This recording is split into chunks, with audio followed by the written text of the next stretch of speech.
ਅੱਜ ਦਾ ਸਾਡਾ ਮਹਿਬੂਬ ਸ਼ਾਇਰ ਤੇ ਆਪਾਂ ਤਾੜੀਆਂ ਦੀ ਗੂੰਜ ਦੇ ਵਿੱਚ ਮੰਚ ਦੇ ਉੱਤੇ ਲੈ ਕੇ ਆਈਏ, ਸਟੇਜ ਤੇ ਲੈ ਕੇ ਆਈਏ, ਮਾਈਕ ਤੇ ਲੈ ਕੇ ਆਈਏ ਸਾਡੇ ਪਾਲ ਢਿੱਲੋਂ ਜੀ ਨੂੰ।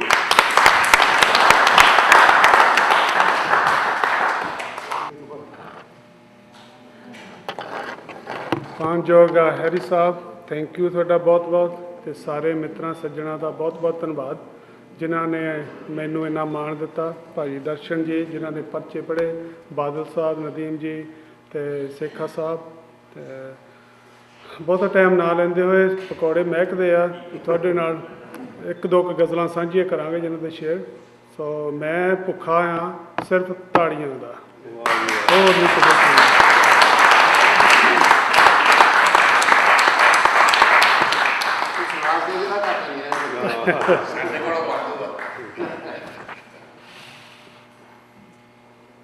ਗਜ਼ਲ ਦਾ ਮਤਲਬ ਆ,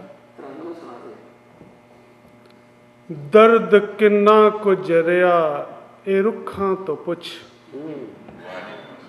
ਦਰਦ ਕਿੰਨਾ ਕੁ ਜਰਿਆ ਇਹ ਰੁੱਖਾਂ ਤੋਂ ਪੁੱਛ, ਪੱਤ ਜਦ ਵੀ ਉਹਨਾਂ ਤੋਂ ਝੜੇ ਹੋਣਗੇ।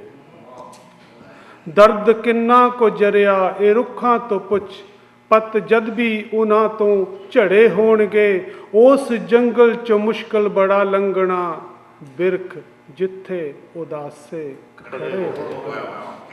ਉਸ ਜੰਗਲ 'ਚ ਮੁਸ਼ਕਲ ਬੜਾ ਲੰਘਣਾ, ਬਿਰਖ ਜਿੱਥੇ ਉਦਾਸੇ ਖੜੇ ਹੋਣਗੇ।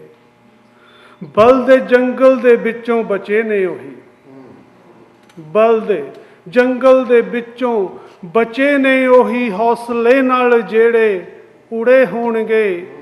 ਰੀਂਗ ਦੇ ਪਰਤ ਆਏ ਉਹ ਆਪਣੇ ਕਰੀ, ਪਰ ਜਿਨ੍ਹਾਂ ਪੰਛੀਆਂ ਦੇ ਸੜੇ ਹੋਣਗੇ, ਪਰ ਜਿਨ੍ਹਾਂ ਪੰਛੀਆਂ ਦੇ ਸੜੇ ਹੋਣਗੇ।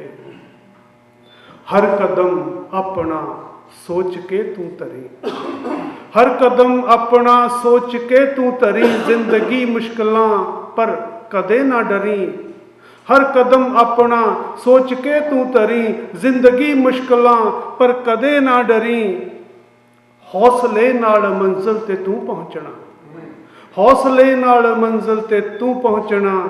ਤੇਰੇ ਰਾਹਾਂ 'ਚ ਪੱਥਰ ਬੜੇ ਹੋਣਗੇ, ਤੇਰੇ ਰਾਹਾਂ 'ਚ ਪੱਥਰ ਬੜੇ ਹੋਣਗੇ।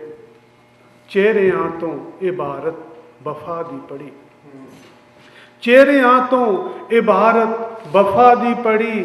ਦੀਦਿਆਂ 'ਚੋਂ ਮੁਹੱਬਤ ਦਿਸੀ ਛਲਕਦੀ, ਚਿਹਰਿਆਂ ਤੋਂ ਇਬਾਰਤ ਵਫਾ ਦੀ ਪੜੀ। ਦੀਦਿਆਂ 'ਚੋਂ ਮੁਹੱਬਤ ਦਿਸੀ ਛਲਕਦੀ। ਦੋਸਤੀ ਦਾ ਉਹ ਖੁਦ ਆਪ ਪੈਗਾਮ ਨੇ, ਦੋਸਤੀ ਦਾ ਉਹ ਖੁਦ ਆਪ ਪੈਗਾਮ ਨੇ। ਹੱਥ ਵਿੱਚ ਫੁੱਲ ਜਿਨ੍ਹਾਂ ਦੇ ਫੜੇ ਹੋਣਗੇ, ਹੱਥ ਵਿੱਚ ਫੁੱਲ ਜਿਨ੍ਹਾਂ ਦੇ ਫੜੇ ਹੋਣਗੇ। ਸੋ ਇਸ ਗਜ਼ਲ ਦਾ ਮਕਤਾ ਆ, ਆਖਰੀ ਸ਼ੇਰ। ਪੱਤ ਬਿਖਰੇ ਪਏ ਟਾਹਣ ਟੁੱਟੇ ਪਏ, ਪੱਤ ਬਿਖਰੇ ਪਏ ਟਾਹਣ ਟੁੱਟੇ ਪਏ। ਕੁਝ ਜੜ੍ਹਾਂ ਤੋਂ ਹੀ ਲੱਗਦਾ ਨੇ ਪੁੱਟੇ ਗਏ। ਪੱਤ ਬਿਖਰੇ ਪਏ ਟਾਹਣ ਟੁੱਟੇ ਪਏ, ਕੁਝ ਜੜ੍ਹਾਂ ਤੋਂ ਹੀ ਲੱਗਦਾ ਨੇ ਪੁੱਟੇ ਗਏ। ਜਾਪਦਾ ਹੈ ਕਿ ਇਹ ਪਾਲ ਦੇ ਵਾਂਗ ਹੀ ਬਿਰਖ ਝੱਖੜ ਦੇ ਅੱਗੇ ਅੜੇ ਹੋਣਗੇ, ਬਿਰਖ ਝੱਖੜ ਦੇ ਅੱਗੇ ਅੜੇ ਹੋਣਗੇ।